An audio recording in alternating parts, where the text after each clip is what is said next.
오늘 말씀의 제목은 판단과 분별입니다. 판단과 분별. 우리가 신앙생활을 하면서 하나님의 말씀을 알고 또 진리가 무엇인지 알고 그러면서 우리의 그 삶 가운데 아주 그 중요한 이슈가 되는 게 뭐냐면 이게 맞나? 이게 틀린가? 그런 것입니다.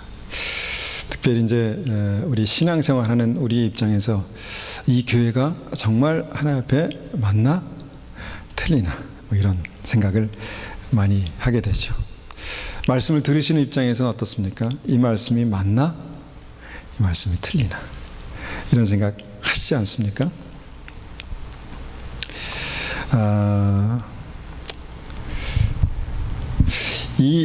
이런 어떤 그 생각들이 중요하지 않다라고 생각하시는 분은 아마 거의 없는 것 같습니다. 교회를 다니면서도 우리가 이 교회가 맞나? 이 말씀이 맞나? 저도 그런 생각하거든요. 내가 잘하고 있나? 말씀을 정말 믿음으로 기도하면서 전하고 있는데 이게 정말 맞는 말씀인가? 정말 주님께서 주신 말씀이 맞는가?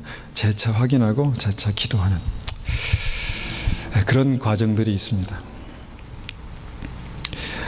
교회 말씀 이것에 대한 그 이 판단의 기준이 뭔가요?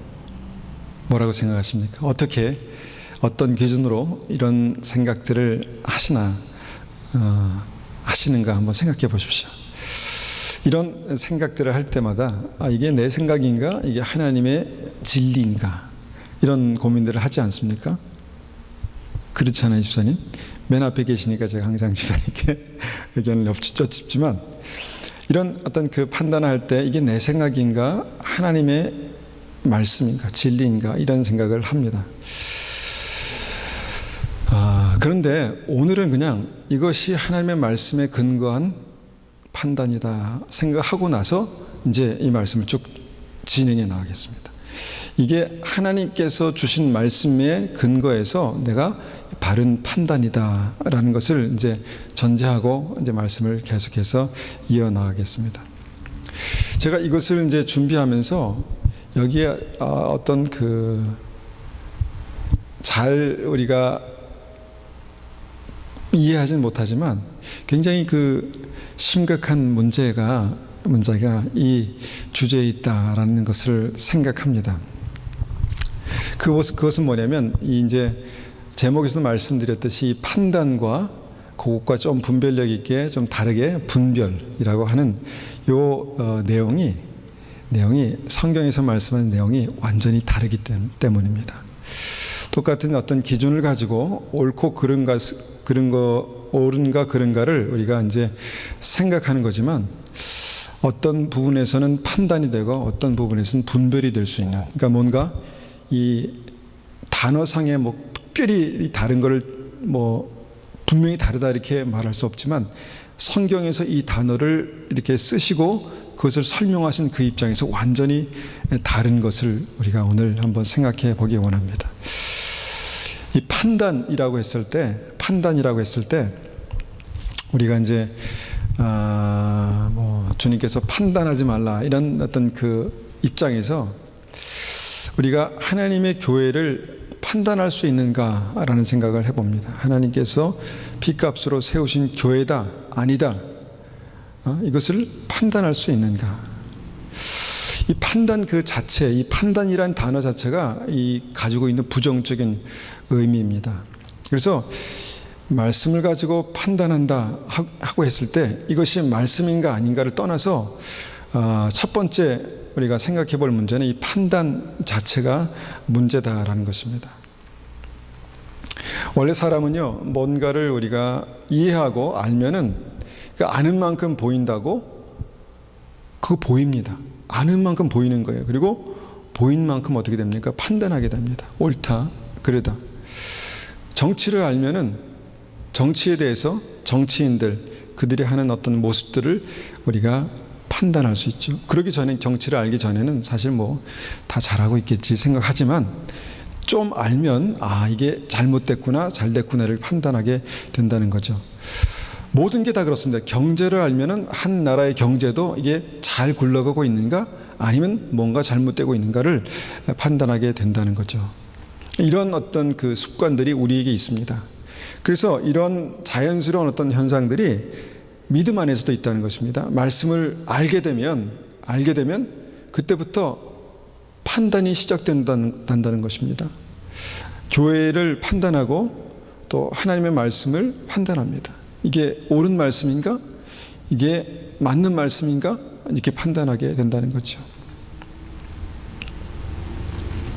그런데 그 신앙이 자라는 과정에서 보면요, 어느 순간 이 말씀을 듣는 자에서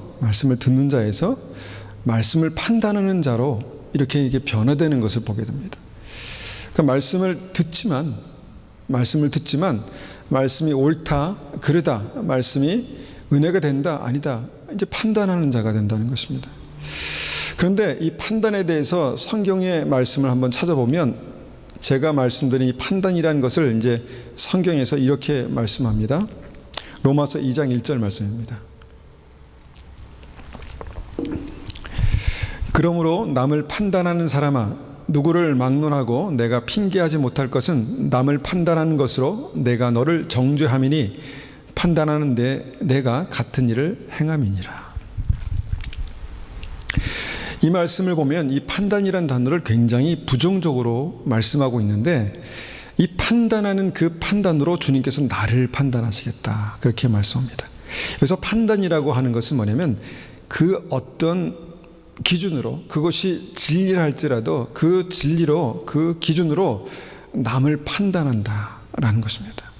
남을 판단하는 그 판단으로 주님께서 나를 판단하시겠다, 판단하는 나를 판단하시겠다고 경고하시는 말씀입니다. 그런데 그럼에도 불구하고 알기 때문에, 보이기 때문에 판단이 된다는 것입니다. 그래서 저는 이것을 정말 믿음에서 쉽게 빠질 수 있는 함정이라고 생각합니다.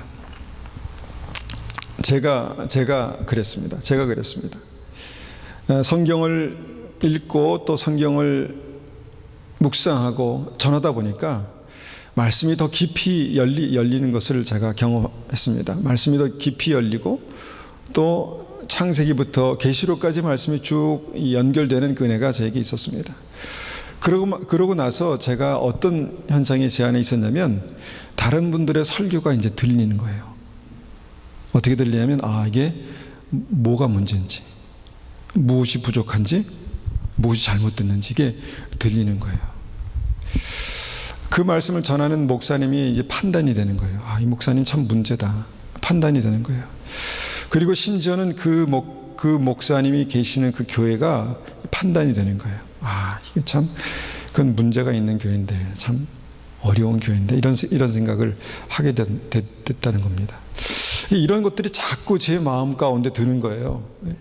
말씀이 판단이 되고, 말씀을 전하는 사람이 판단되고, 교회가 판단이 되고.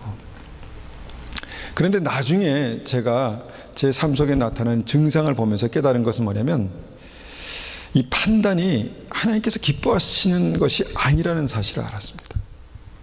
이게 말씀에 근거한 기준, 분명한 말씀을 근거한 기준이라 할지라도 이게 주님께서 기뻐하시는 게 아니구나라는 것을 알았습니다. 그리고 더 나아가서는 주님께서 내게 허락하신 게 아니구나라는 것을 알았다는 것이죠. 이 판단이 저를 병들게 한다는 것을 제가 알았습니다. 판단이 저를 병들게 합니다.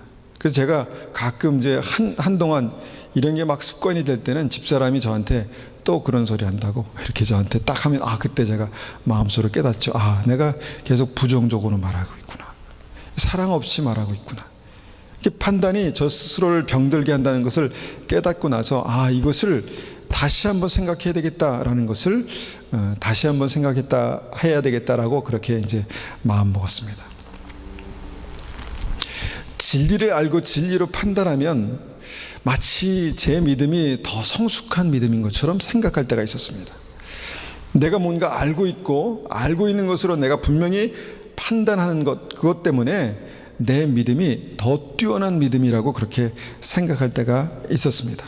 그런데 제 안에 늘 갈급한 것은 주님의 사랑이 그렇다고 충만해지는 게 아니라는 것입니다.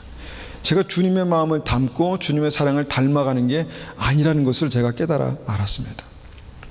성경을 보면 베드로가 예수님이 누구신지 알았죠. 주는 그리스도시요 살아계신 하나님의 아들입니다 라고 정말 주님께서도 칭찬하실 만한 그 진리를 안 뒤에 주님께서 베드로를 칭찬하시고 놀라운 약속을 주신 이후에 베드로의 마음이 어땠을까 생각해 봅니다.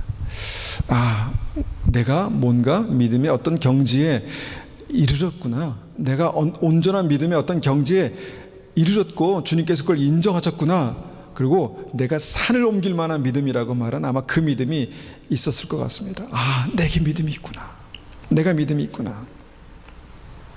그런 다음에 바로 베드로에게 나타난 현상이 뭐였습니까?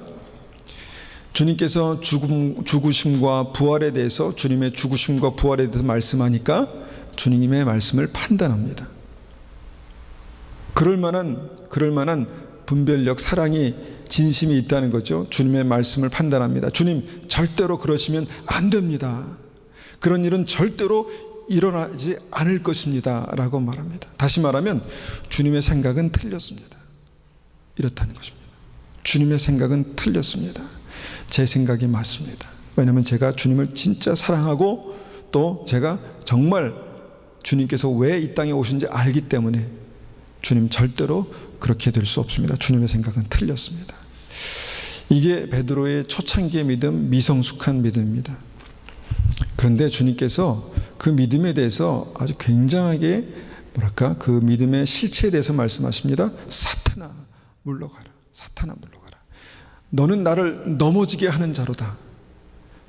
이 정도가 될까요? 이 정도가 될까요? 진심이고 진리로 판단해서 주님 그러시면 안 됩니다. 주님의 말씀은 틀렸습니다 라고 말할 때 사단이 역사할 수 있었는가 우리는 다시 한번 생각해 봅니다. 뭐가 죄가 있습니까? 미움이 있습니까? 그런데 사단이 그 안에서 역사하고 있었다는 것입니다. 사탄아 물러가라. 내가 나를 넘어지게 하는 자로다. 베드로의 진심으로 또 베드로의 그 중심으로 한 판단은 주님을 사랑하는 사랑 같지만 사탄을 부르는 그런 연약함이 역사하고 있었다는 것입니다. 베드로의 이런 그 판단은 믿음의 터 위에 주님의 교회를 세우는 게 아니라 머리신 주님을 넘어뜨리려는 어떤 그런 역사 가운데 쓰임받고 있었다라는 것입니다.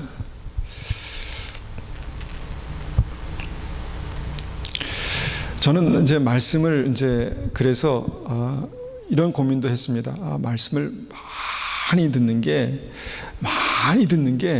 이게 결코 또 유익한 것도 아니겠구나. 그래서 주님께서 말씀을 예를 들어서 100이라면 모든 청중들에게는 30만 말씀하시고 또 제자들과 함께 있을 때는 60까지 말씀하시고 또 더 깊이 들어갈 때 그때서야 100을 말씀하시는구나 라는 것을 정말 조금은 이해할 수 있었습니다. 만약에 내가 말씀을 알고 성경을 알고 말씀을 많이 들었기 때문에 내 마음속에 판단하는 마음이 가득하면 위험한 것입니다. 말씀이 틀리냐 맞냐 이것이 중요한 게 아니라 그 말씀이 정확하다 해도 내가 그 말씀을 가지고 판단할 때 사단이 역사할 수 있는 통로가 되고 독이 된다는 것입니다. 이 판단이란 단어를 정확히 이제 그 성경의 헬라어 원어를 보면 크리노 판단하다, 크리시스 판단이라는 그런 말을 사용합니다. 이것은 뭐냐면 저지먼트하고 같은 단어입니다. 이것을 다시 생각해 보면 어떻습니까? 이 저지먼트라는 게 주님께서 마지막 때에 하시는 그 심판과 정확히 같은 단어라는 것입니다. 그러니까 주님께서 마지막 때 하실 일을 내가 지금 하고 있다는 것이죠. 그래서 판단이 이게 심각한 겁니다. 이것은 하나님께서 우리에게 허락하신 믿음이 아니라는 것입니다. 판단은 하나님께서 우리에게 허락하신 믿음이 아닙니다. 이것을 버려야 합니다. 왜냐하면 이것을 통해서 얻을 게 하나도 없습니다.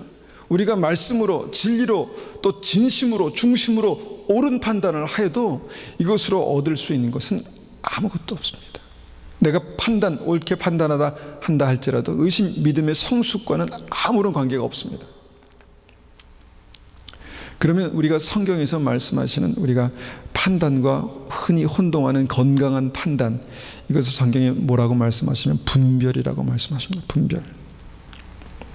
어떻게 보면 그냥 판단, 분별, 말장난 같지만 여러분, 성경은 분명히 다른 단어, 다른 의미를 쓰고 있습니다. 로마서 12장 2절입니다.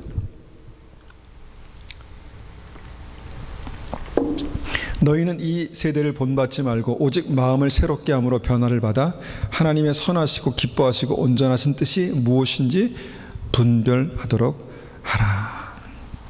이 분별이란 단어가 도키마조라는 그런 원어인데 examine이라는 단어입니다. 그러니까 뭐냐면 그것을 분별해서 고민해서 이게 맞나 틀리나를 이렇게 생각하는 겁니다. 비슷하죠? 판단과 비슷하죠. 그런데 분별과 판단이 뭐가 다른가? 성경에서 말씀하신 분별이라고 말씀하신 것과 판단이라고 말씀하신 것이 어떻게 차이가 나는가? 우리가 생각해 보면 분별은 옳고 그름을 생각해서 나에게 적용하는 것입니다. 나에게. 말씀의 진리를 고민하며 이것이 옳구나. 내가 그런 믿음으로 살아야겠구나. 이게 분별입니다. 내가 잘못됐구나. 내가 틀렸구나. 내가 바르게 가고 있구나. 분별이라는 거죠. 진리로 분별하는 것입니다. 그런데 성경이 부정적으로 말씀하시는 이 판단은 뭐냐면 옳고 그름을 생각하는 것까지는 맞습니다. 옳고 그름을 생각해서 남에게 적용하는 겁니다. 남에게. 여러분, 진리를 남에게 적용할 때 그것이 진리라 할지라도 얼마나 두려운 것인지 아십니까? 판단하는 자들아, 내가 하는 그 판단으로 내가 너를 판단하겠다. 우리의 눈이, 믿음의 눈이 좋아서 남들의 문제가 잘 보입니다. 눈에 티도 아주 작은 티도 보입니다. 딱 보니까 이 말씀으로 분별해 보니까 티가 보이네. 그런데 주님께서 내 안에 들보가 있구나 말씀하신다는 거죠. 그러니까 이 판단과 분별이 비슷하지만, 시작은 비슷하지만 이것을 다른 사람에게 적용하면 판단이 되고 나에게 적용하면 분별이 된다는 것입니다. 근데 보통 사람은 아는 만큼 분별해서 적용하는 게 아니라 아는 만큼 판단이 된다는 거죠. 저는 정치를 안 해봤지만 뉴스를 보다 보니까 보이는 거예요. 그래서 저도 판단이 되는 거예요. 저 사람 잘하고 있구나. 큰일 났다. 안 되는구나. 거기서 딱 끝나는 거예요. 저에게 하나도 적용하지 않는 거예요. 이게 이제 판단입니다. 그래서 남을 판단하는 믿음은요, 스스로 나는 성숙한 믿음이다 라고 생각할 수 있지만 성숙한 믿음이 아닙니다. 베드로의 초창기에 미성숙한 믿음입니다. 예수님을 넘어뜨리게 했던, 또 성도와 교회를 넘어뜨릴 수 있는 그런 믿음이다라는 것입니다. 두 번째로 우리가 생각해 볼 문제는, 우리가 쉽게 판단에 빠지는 주제가 있는데 그게 이제 건강한 교회의 문제입니다. 왜냐하면 이 시대에 남고 처지는 게 교회잖아요. 여기 아니면 저기 이렇게 되는 게 교회이기 때문에, 그리고 교회가 우리가 그리스도의 몸이라고 해서 정말 가지가 나무에 붙어 있지 아니하면 말라져 불에 던지는 것입니다. 그래서 이 교회가 굉장히 중요하기 때문에 이런 이제 교회라는 주제를 가지고 우리가 이 분별과 판단을 하게 되는 거죠. 제가 이제 지난 11년을 돌아보면서 한 번 있었던 굉장히 큰 어려움을 기억합니다. 그 어려움의 시작점이 뭐냐면 무엇이 건강한 교회인가에 대한 고민이었습니다. 재직들이 모여서 무엇이 건강한 교회인가에 대한 얘기를 이제 하기 시작했습니다. 굉장히 발전적이고 뭔가 진취적인 얘기들을 하게 됐죠. 그러다 보니까 어떤 문제가 나왔냐면 헌금을 어떻게 드릴까에 대해서 이렇게 얘기했습니다. 헌금통을 입구에 놓자, 아니다, 헌금통을 그냥 돌리는 게 좋다. 뭐가 맞습니까? 성경을 연구하면 아마 더 정확하고 분명한 어떤 기준들을 찾을 수 있겠죠. 또 어떤 얘기를 했냐면 예배를 드린 후에 남아서 성경 통독을 했었어요. 그런데 이것이 옳은가입니다. 옳다. 왜냐하면 우리가 열심으로 말씀을 봐야 한다. 그런데 그렇게 하다 보니까 지친다. 이 성경 우리 말씀 듣고 1시간 동안 예배 드리고 또 말씀을 드리려니까 정말 지친다라는 말씀도 하셨습니다. 뭐가 옳습니까? 뭐가 옳습니까? 다 건강한 교회에 대한 바램과 어떤 생각을 가지고 이제 시작한 고민이었습니다. 그런데 문제는 각 사람의 생각이 달랐습니다. 생각이 달랐습니다. 그래서 그렇게 해서 어떻게 됐을까요? 판단하는 일이 생겼습니다. 판단하는 일이 생겼습니다.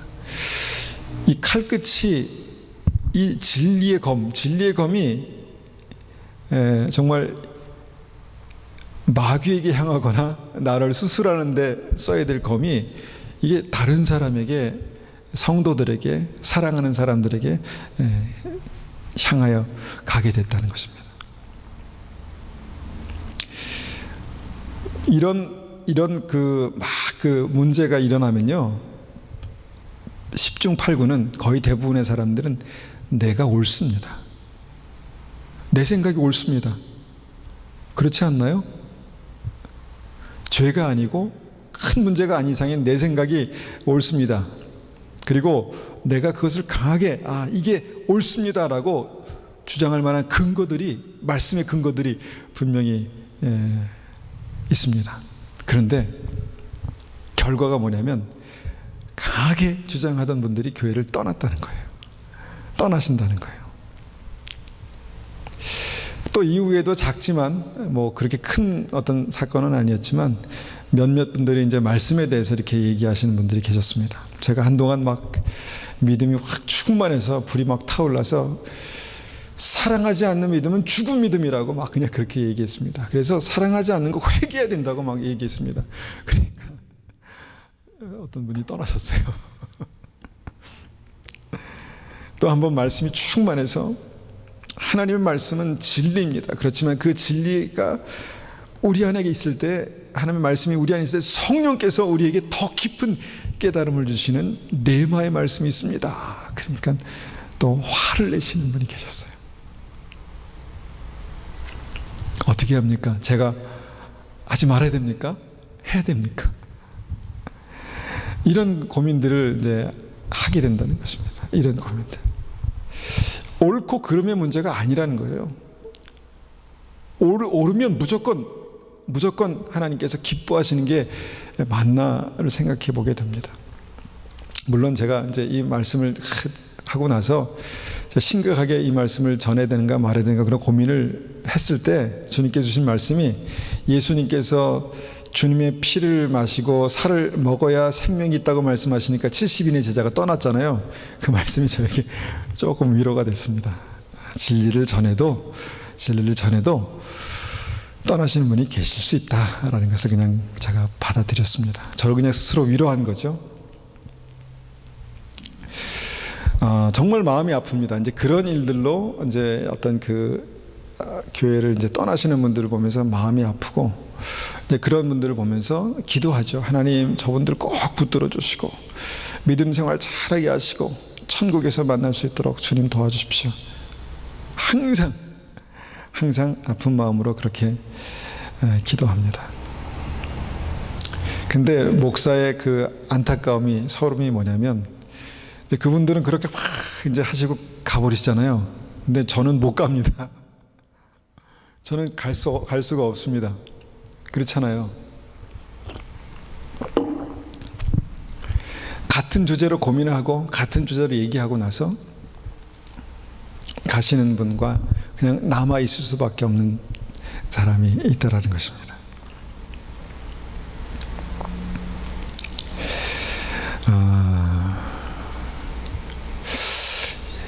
이게 이제 저는 이렇게도 비유할 수 있을 것 같습니다. 우리가 가정에서 심각하게 다툽니다. 뭐 부모 자식 간이든 뭐 부부든 다툽니다. 그래서 막 심각하게 다투고 나서 화가 나면 어떻겠습니까? 이걸 호적에서 파버려? 이런 말도 할 수 있다고 봅니다. 제가 아내하고 싸우면서 그러면 했나 내가 안 했죠? 하지 말라고. 예, 별 얘기 다 할 수 있습니다. 그죠? 그런데 하지 않는 게 있습니다. 자리를 지키는 것입니다. 자리를 지키는 것. 왜냐하면 돌이켜보면 저도 잘못했거든요. 저도 문제가 있거든요. 남들이 우리 자녀에 대해서 막 이렇군 저렇군 말할 수 있습니다. 그리고 누구보다 부모가 더 잘합니다. 우리 자식의 그 약점, 문제점을 잘 알고 있습니다. 그렇다고 문제가 있는 이 아이를 버립니까? 못 버리는 거예요. 왜냐하면 사랑하기 때문에. 여러분, 판단하는 사람, 분별하는 사람의 차이가 그것입니다. 여러분, 사랑하는 사람도 판단할 능력이 있습니다. 그런데 사랑이 그 마음을 붙들 때 우리는 무엇이 옳은 것인가, 이게 맞다 틀리다의 문제 아니라 무엇이 옳은 것인가를 생각하게 된다는 것이죠. 우리 솔로몬이 지혜가 있다 이렇게 말씀하지 않습니까? 하루는 두 여인이 와가지고 한 아이를 두고 서로 자기 아이라고 그렇게 말합니다. 둘 중에 하나는 진짜 엄마겠죠. 한 여인이 잠을 자다가 자기 아이를 깔아서 죽게 하고 남의 아이를 자기 아이라고 그렇게 막 우기는 겁니다. 솔로몬의 입장에서 얼마나 난감했을까요? DNA 검사를 할 수도 없고 참 난감했을 것입니다. 그러면서 솔로몬이 제안한 게 뭐냐면, 그러면 나에게 칼을 갖고 와라. 내가 이 아이를 여기서 반으로 정확하게 잘라서 공평하게 나눠주겠다라고 그렇게 말합니다. 얼마나 명쾌한 답입니까? 공평하게 딱 잘라서 반으로 나눠줄게. 그래서 공평하게 갖고 너도 못 갖고 나도 못 갖든지, 너도 갖고 나도 갖든지 그렇게 하자, 그렇게 했습니다. 그러니까 한쪽에서 맞다고, 그 공평한 거라고, 공평한 판단이라고. 그런데 진짜 엄마가 뭐라고 그러냐면 아니라고, 이 아이를 저 여인에게 주라고 말했다는 것입니다. 자기 아이를, 자기가 정말 낳아서 누구보다 정말 생명처럼 사랑하는 아이를 남의 여인의 그것도 그 아이를 죽이겠다고 하는 여인의 자녀로 주라는 게 이게 말이나 됩니까? 이게 올바른 이게 판단입니까? 이게 바로 이 판단과 분별의 이게 차이라는 것입니다. 분별은요, 살리는 것입니다. 분별은 살리는 것입니다. 나를 살리고 사랑하는 사람들을 살리는 게 분별이고요. 판단은 다른 사람을 죽이며 나까지 죽는 게 그게 판단입니다. 베드로처럼요, 믿음이 있는 사람이 주는 그리스도시요 살아계신 하나님의 아들입니다 라고 하는 믿음이 있는 사람들이 사실은 판단을 하게 되는 거예요. 아무것도 모르는 사람은 판단할 능력도 없습니다. 기준이 없기 때문에. 그런데 뭘 알기 때문에, 진리를 알기 때문에 이게 판단이 되는 거예요. 보이는 겁니다. 보이니까 말하게 되는 겁니다.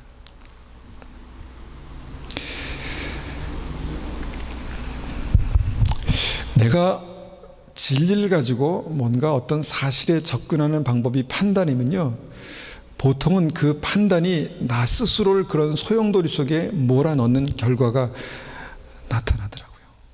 막 소용돌이 치다가 어디론가 떨어지는데 거기가 주님께 가까운 자리가 아닙니다.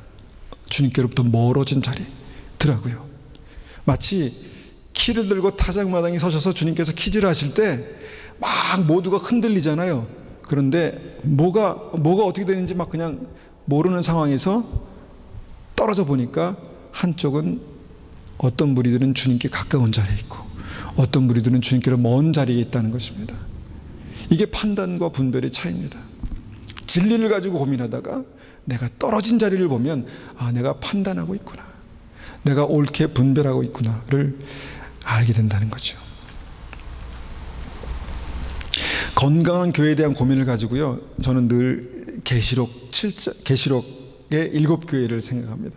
계시록 2장과 3장에 있는 7교회를 보죠. 거기에 빌라델피아 교회, 서머나 교회를 보면서 주님, 우리도 이런 교회가 되게 도와주십시오, 그렇게 고민합니다. 그렇게 기도하시죠. 주님, 이런 교회가 되어야 합니다. 이런 교회가 되게 도와주십시오, 그렇게 이제 기도하죠. 그리고 나서 이제 오늘 말씀 한번 읽어보겠습니다. 계시록 3장 4절 6절입니다. 그러나 죄악에 물들지 않고 깨끗하게 살아가는 자들이 몇 사람 남아있다. 그들은 흰옷을 입고 나와 함께 다닐 것이다. 그들은 그럴 만한 자격이 있다.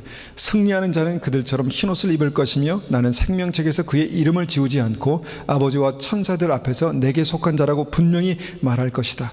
귀 있는 자는 성령께서 교회에게 하시는 말씀을 잘 들어라. 여기에 믿음을 지키며 깨끗하게 살아가는 사람들이 있는 교회가 나옵니다.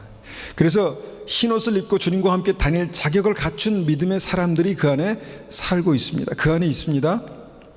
승리하는 믿음이 그 안에 있을 것이다, 그렇게 말씀하십니다. 생명책에 그 이름을 기록하고 주님께서 나에게 속한 자라고 말씀하실 수 있는 그런 교회라고 말씀하시죠. 성령께서 말씀하시는 교회, 지금도 이 말씀을 통해서 성령께서 말씀하시는 교회가 여기 있는데, 이 교회에 대해서 우리가 어떻게 말할 수 있을까요? 판단할 수 없겠죠? 판단할 수 없습니다. 주님께서 이렇게 말씀하셨으니까 판단할 수 없습니다. 그런데 이 교회가 어떤 교회냐면 바로 요한계시록 3장 1절부터 시작하는 사대교회입니다. 사대교회, 우리가 잘 아는 교회죠. 사대교회 지도자에게 이렇게 써서 보내어라. 7영과 7별을 가진 분의 말씀이다. 나는 내 행위를 알고 있다. 사람들은 내가 살아있다고 하나 사실은 죽은 자와 다름없다. 어떤 교회입니까? 사대교회입니다. 사대교회에 대한 얘기입니다. 죽은 거와 거의 비슷한 어떤 교회. 주님께서 이 말씀을 주신 목적이 뭘까 생각해 봅니다. 사대교회를 판단하라고 다른 교회에게 주신 말씀인가? 무엇이 사대교회이고 어떤 것이 잘못된 문제를 갖고 있는, 심각한 문제를 갖고 있는 사대교회인가를 판단하라고 이 말씀을 주셨을까? 사대교회를 심판하고 저지먼트, 정죄하라고 주신 말씀인가? 우리가 생각해 볼 때 아니라는 것입니다. 아니라는 것입니다. 스스로 회개하고 살아나서 건강해지라고 사대교인들에게 주신 말씀입니다. 사대교인들에게 스스로 회개하고 살아라 건강해지라고 사대교인들에게 주신 말씀이다라는 것입니다. 그럼에도 불구하고 주님께서는 나중에 심판하시겠죠. 판단하시겠죠. 그런데 이 시대에 많은 사람들이요, 옳은 진리를 알고 있기 때문에, 분명한 진리를 알고 있기 때문에 쉽게 정죄하고 쉽게 떠나갑니다. 쉽게 정죄하고 쉽게 떠나간다는 것이죠. 이게 현실입니다. 많은 사람들이 현대교회를 라오디게아 교회라고 합니다. 차지도 않고 덥지도 않은, 뭔가 뜨뜻미지근한, 그래서 주님께서는 그런 교회를 뱉어버리고 싶다고 말씀하신 그런 교회가 라오디게아 교회죠. 그런 교회를 발견했습니다. 우리가 이제 보다가 그런 교회를 발견했습니다. 그러면 어떻게 해야 합니까? 어떻게 합니까? 나는 그런 교회를 분별할 수 있는 성숙한 믿음이 있다고 믿기 때문에 그 교회에 대해서 이제 말하기 시작합니다. 마치 말할 때는 내가 하나님의 사자로 그렇게 뭔가 힘있고 분별력 있는 하나님의 사자로 그렇게 말하는 것이죠. 그렇게 말하는 순간 내 마음속에 어떤 마음이 들었냐면, 옛날에 교회가 하찮아지더라는 것입니다. 그 교회가 그런 교회는 빨리 없어져야 되는데, 이런 생각이 막 들더란 말이죠. 예를 들어서 그런 교회는 교회도 아니야, 이렇게 이제 쉽게 제가 말하더라는 것이죠. 그런데 이것이 옳은 판단인가 생각해 보면, 나에게 적용된 건 하나도 없고 내가 그 앞에서 회개하고 또 그 앞에서 중보하고 혹시나 믿음이 있어서 눈물로 기도할 수 있는 믿음이라면 저는 훌륭하다고 믿습니다. 근데 말하고 정죄하고 덮어버린다는, 끝난다는 것이죠. 주님께서는 바로 이것이 판단이고 이것이 내가 너를 정죄하는 바로 그 이유다라고 말씀하시면 참 할 말이 없다는 것이죠. 우리가 정말 이 교회에 대한 아픔이 있다면, 같은 마음, 주님의 마음이 있다면 이 교회를 놓고 아파하고 기도할 수 있는, 눈물의 기도를 뿌릴 수 있는 그 사람이 한 번쯤은 말할 수 있을 것입니다. 이런 교회가 문제니 우리가 이것을 위해서 기도하자고. 제가 그랬었어요. 제가 하나님의 말씀이 더 깊이 깨달아지고 나서부터 이 말씀을 왜 그렇게 전하나 이런 생각이 막 들었다니까요. 그런데 제가 그렇게 하면서 믿음이 뜨거워지지 않았습니다. 제 믿음이 뜨거워지지 않습니다. 제가 올바른 그런 이 진리를 가지고 판단을 하고 있다고 해도 제 믿음이 뜨거워지지 않더란 말입니다. 제가 그때 깨달았습니다. 이게 성령의 역사가 아니구나. 베드로의 판단이 옳습니다. 죽으시면 안 되고 그게 사랑입니다. 그런데 이게 성령의 역사가 아니었다는 것입니다. 사단아 내두로 물러가라. 우리가 진리를 알고 있다고 모든 것이 다 옳다라고 말할 수 없습니다. 여러분, 이 판단은 스스로를 정죄하는 무서운 것입니다. 스스로를 정죄하는 것입니다.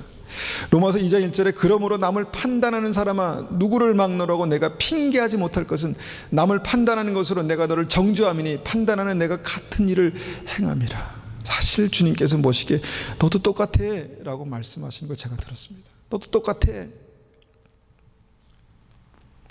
사람들은요 그렇게 진리를 안 다음에 판단하는 사람과 분별하는 사람으로 그렇게 갈라지더라고요. 똑같은 진리로 똑같은 목적으로 고민한 다음에 떨어져 있는 자리, 내가 떨어진 자리를 보면 판단하는 사람과 분별하는 사람들로 그렇게 갈라진다는 사실입니다. 로마서 12장 2절에 오직 마음을 새롭게 함으로 변화를 받아라. 마음을 새롭게 함으로 변화를 받아라. 하나님의 선하시고 기뻐하시고 온전한 뜻이 무엇인지 분별해라. 그래서 적용해라. 주님께서 말씀하십니다. 주님은 분명히 베드로의 믿음 위에 주님의 교회를 다시 세우시겠다 말씀하셨습니다. 그렇게 말씀하실 당시에요 교회가 없던 게 아니었습니다. 회당이라는 게 있었습니다. 회당.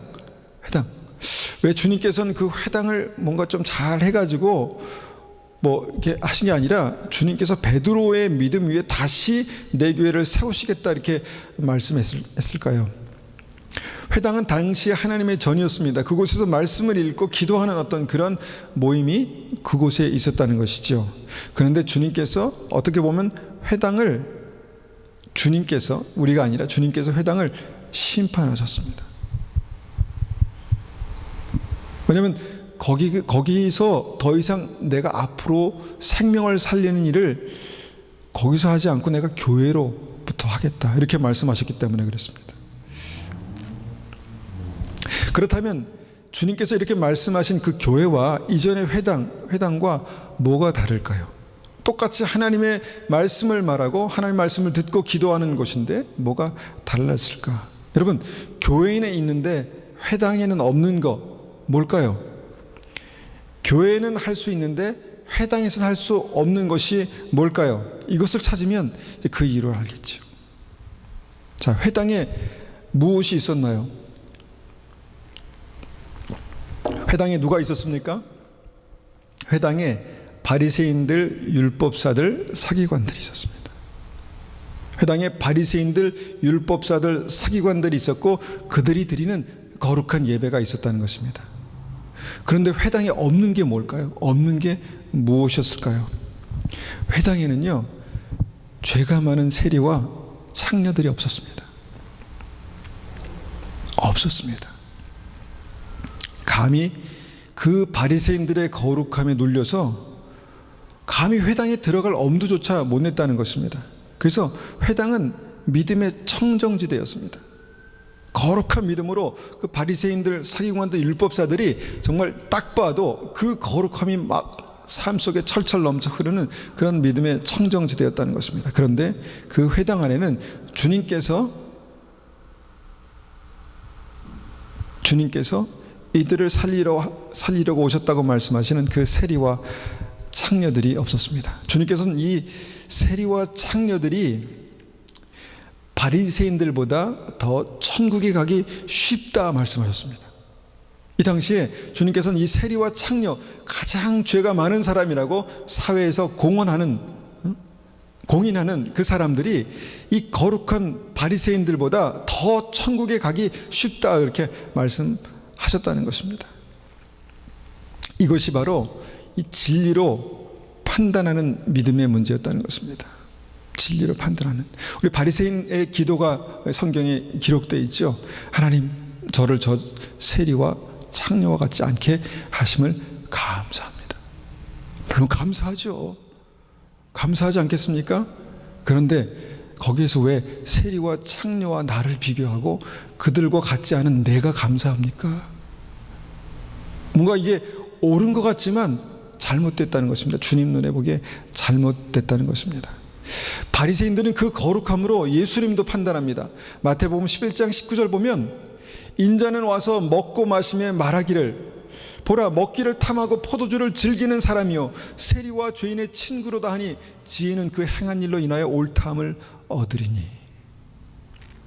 바리새인들은요, 예수님이 세리와 창녀들과 같이 먹고 마시니까 보라, 먹기를 탐하고 포도주를 즐기는 세리와 죄인의 친구다, 같은 한 통속이다, 이렇게 말했다는 것입니다.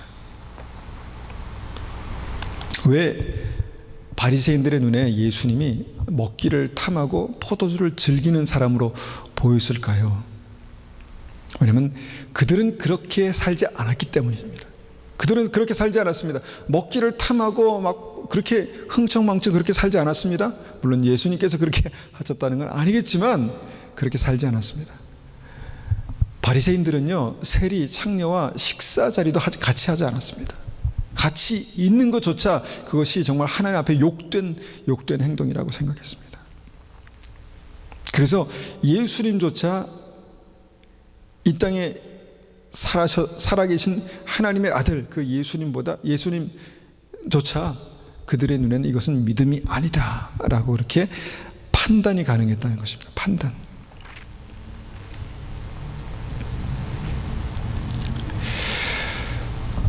왜 바리새인 주변에는 세리와 죄인들이 없었을까 한번 생각해 보십시오. 그들이 물론 욕하고 그랬으니까 없었겠지 이렇게 우리가 이제 생각할 수 있지만 바리새인들은 아마 그렇게 생각했을 것입니다. 나는 거룩하니까 감히 세리와 바리새인들, 세리와 창녀들, 죄인들이 내 주위에 얼씬하지 못할 거야 라고 생각할 수 있었겠죠.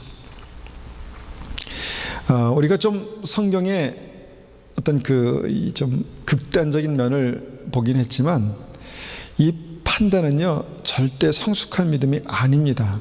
그럼에도 불구하고 우리는 쉽게 판단한다는 것이죠. 쉽게 판단할 수 있는 믿음이 성숙한 믿음이라고 쉽게 생각한다는 것이죠. 경건한 믿음, 주님께서 말씀하시는 그 믿음을 잘못 이해한 것이라고 생각합니다. 진리는 단순합니다. 우리가 복잡하게 얘기했지만 진리는 단순합니다. 분별해서 사랑하는 것입니다. 진리로 분별해서 사랑하는 것이 믿음입니다. 그래서 주님은 사랑이 오래 참는 것이다 말씀하십니다. 왜냐하면 세리와 죄인이 함께 있으니까 어떻게 있습니까? 오래 참게 되죠. 누굴 참습니까? 뭘 참습니까? 사랑이 있으면 참아준다는 거예요. 오래 참는 게 주님의 사랑이라는 것입니다. 사랑은 온유하며라고 그 온유에 대해서 우리가 나눴죠. 온유가 뭐냐면 그 탕자를 안아주시는 회개하기 전에 그 탕자를 넉넉함으로 안아주시는 그 관용을 온유라고 말했죠. 그런데 사랑이 온유하다 그렇게 말씀합니다. 사랑이 온유하다. 온유한 게 사랑이다. 온유한 게 사랑이다. 내가 진리로 분별해서 사랑하면 온유할 수 있습니다. 진리로 분별해서 판단하면 온유가 안 됩니다. 어떻게 온유하겠습니까? 그래서 주님은 진리로 분별해서 세리와 창녀의 친구가 되신 것입니다. 이것이 사랑이고 이것이 믿음입니다. 저는 이것이 어떻게 보면 굉장히 복잡하지만 굉장히 단순하게 적용해서 진리로 분별해서 사랑하는 믿음이 나를 살리는 믿음입니다. 여러분, 이 시대에 이런 믿음의 사람이 필요합니다. 왜냐하면 이 시대에 정말 주위를 둘러보면 이런 문제 저런 문제 문제투성입니다. 정말 마지막 때가 될수록 죄가 관영해서 정말 죄투성입니다. 그런데 이곳에서 살아가려면 어떻습니까? 올바른 분별을 가지고 잘 판단해서 요리조리 피해가면 될까요? 그렇지 않습니다. 말씀을 가지고 분별해서 사랑하는 자가 결국은 살아날 수 있습니다. 말씀을 분별해서 진리로 분별해서 사랑하는 자가 결국은 살릴 수 있다는 것입니다.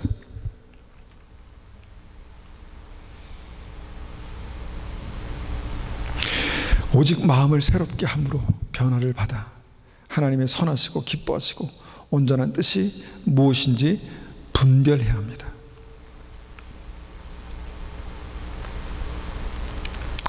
그렇게 우리가 믿음으로 설 때 하나님께서 우리의 믿음을 칭찬하실 것입니다. 잘하였다. 착하고 충성된 종아. 우리가 그런 믿음으로 주님 앞에 서기를 간절히 원합니다. 이 시간 한번 같이 기도하겠습니다.